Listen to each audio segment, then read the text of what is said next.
اس لیے پیارے دوستو فاتحہ دینے میں شرمانا نہیں چاہیے، فاتحہ دینے میں کبھی نہیں شرمانا چاہیے، کیونکہ وہ اللہ کا کلام ہے، اس کے اندر برکتیں ہیں، اس کے اندر رحمتیں ہیں۔ سورہ فاتحہ، پوری فاتحہ کو تو چھوڑ دیجئے، جلدی میں بھی ہو تو کم سے کم سورہ فاتحہ تو پڑھ لینا چاہیے۔ سورہ فاتحہ کے 20 نام مفسرین نے بیان کیے، 20 نام، کہ اس کو سورۃ الفاتحہ بھی کہتے ہیں اور سورۃ الشفا بھی کہتے ہیں، کہ یہ فاتحہ والی سورت کسی کھانے پر پڑھی جائے تو کھانا شفا بن جاتا ہے۔ پیارے بزرگ اور دوستو، کسی شے پر پڑھ دی جائے تو وہ شے شفا بن جاتی ہے۔ اگر کسی میں برکت کے لیے دکان کی اوپننگ ہو رہی ہے، ہو سکتا ہے کسی کے ذہن میں خیال آ رہا ہوگا کہ انبیاء اکرام کو نبوت نبی پاک کے صدقے میں ملی، اس لیے وہ نبی پاک کا ذکر کرتے تھے۔ نہیں پیارے بزرگ اور دوستو، صرف انبیاء ہی ہمارے نبی کا ذکر نہیں کرتے تھے، بلکہ ہمارے نبی کی آمد سے پہلے انبیاء کی امتیں بھی ہمارے نبی کا تذکرہ کرتی تھی۔ سبحان اللہ۔ ذرا دیکھیے حضرت موسیٰ علیہ السلام کا مقدس اور مبارک زمانہ ہے۔ حضرت موسیٰ علیہ السلام کے زمانے میں آپ کے ایک امتی کا انتقال ہو گیا۔ وہ بڑا گناہگار تھا، خطاکار تھا، سیاہکار تھا، بدکار تھا۔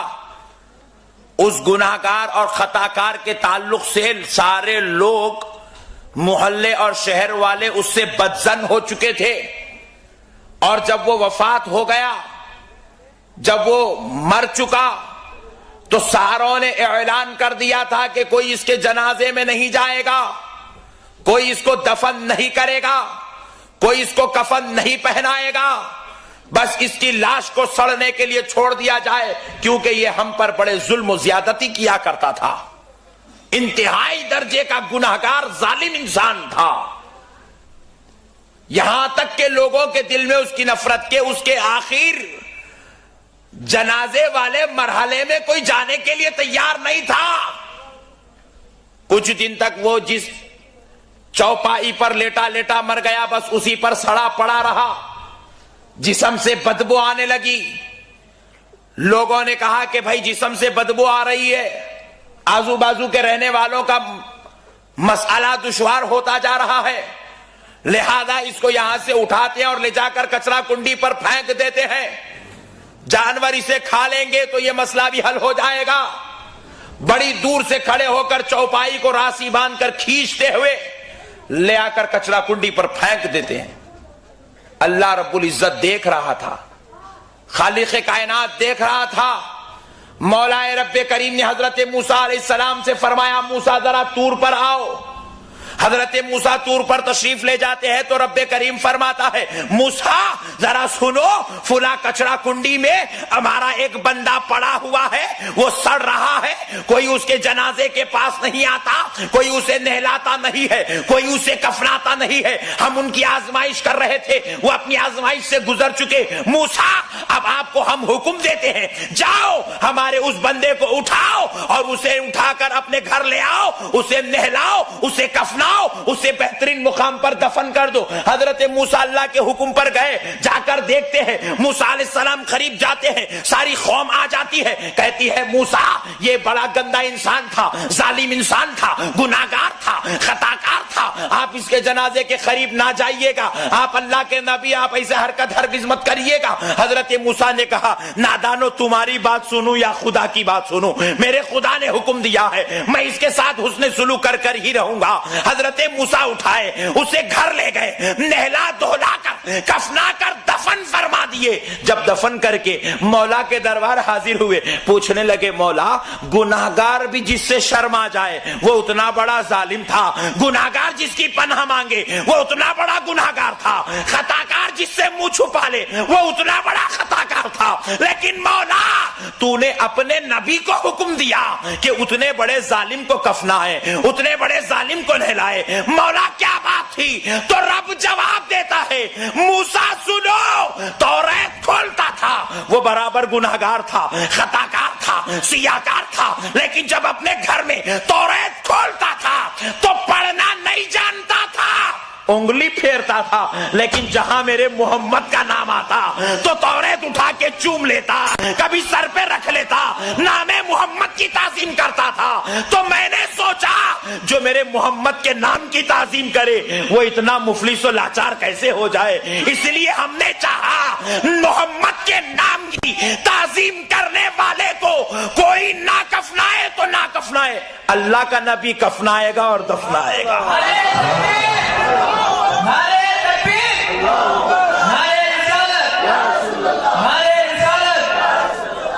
قربان جاؤ پیارے دوستو، قربان جاؤ پیارے بزرگوں اور دوستو، ہمارے نبی کے نام مبارکہ کی عظمت ہے۔ کوئی یہودی بھی چوم لے تو نجات ہو رہی ہے، اب اگر سنی انگوٹا چومے تو ٹینشن کس بات کی ہے؟ اگر کسی کو ٹینشن ہوتا ہے تو ہونے دو، ہم تو مسئلے حل کرنے والے ہیں۔ پیارے بزرگوں اور دوستو، لوگوں کو بہت سارے مسائل پر اختلاف ہے، لیکن آج ہم کسی اختلافی مسئلے پر گفتگو نہیں، ہم صرف اصلاحی مسئلے پر گفتگو کریں گے۔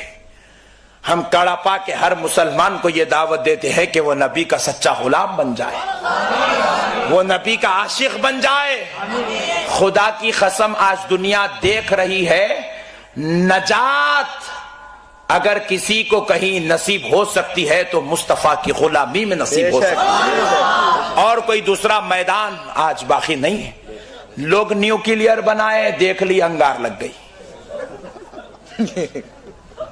بڑے بڑے چیف منسٹر بن گئے، دیکھے پورا بازار خراب ہو گیا، آج اپنے ہی گھر میں اپنے کو لڑنے کی نوبت آ گئی۔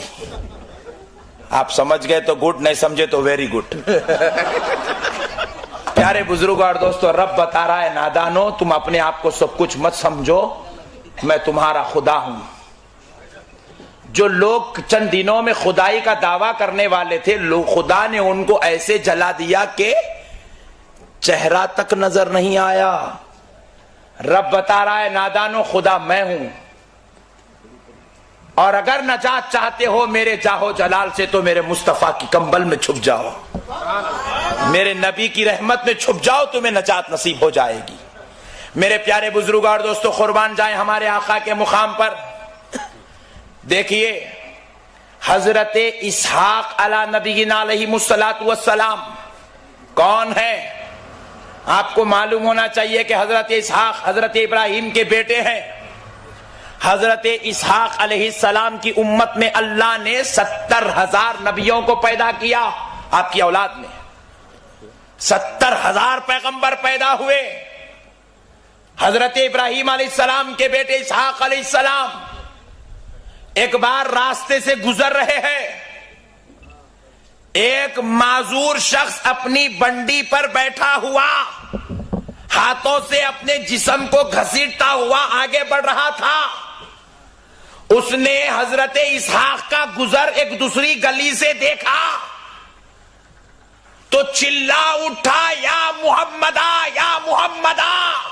سبحان اللہ۔ حضرت اسحاق علیہ السلام پریشان ہوئے، یہ نام کون پکار رہا ہے، کدھر سے کہاں سے پکار رہا ہے؟ پلٹ کر دیکھتے ہیں تو ایک معذور شخص جس کے دو اپنے پیروں سے معذور ہے، ایک بنڈی پر بیٹھا ہاتھوں سے کھسکتا ہوا مجھے پکار رہا ہے۔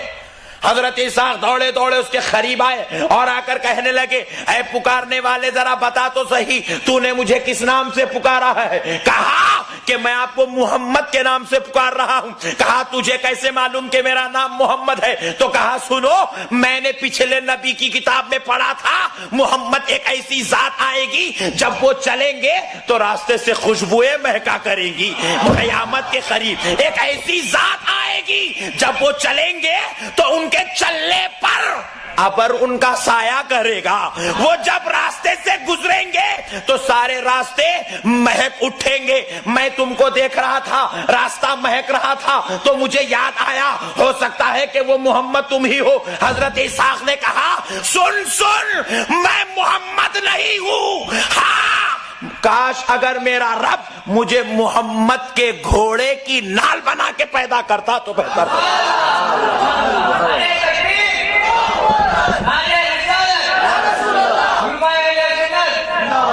قربان جاؤ پیارے بزرگوں اور دوستو، نبی آئے نہیں،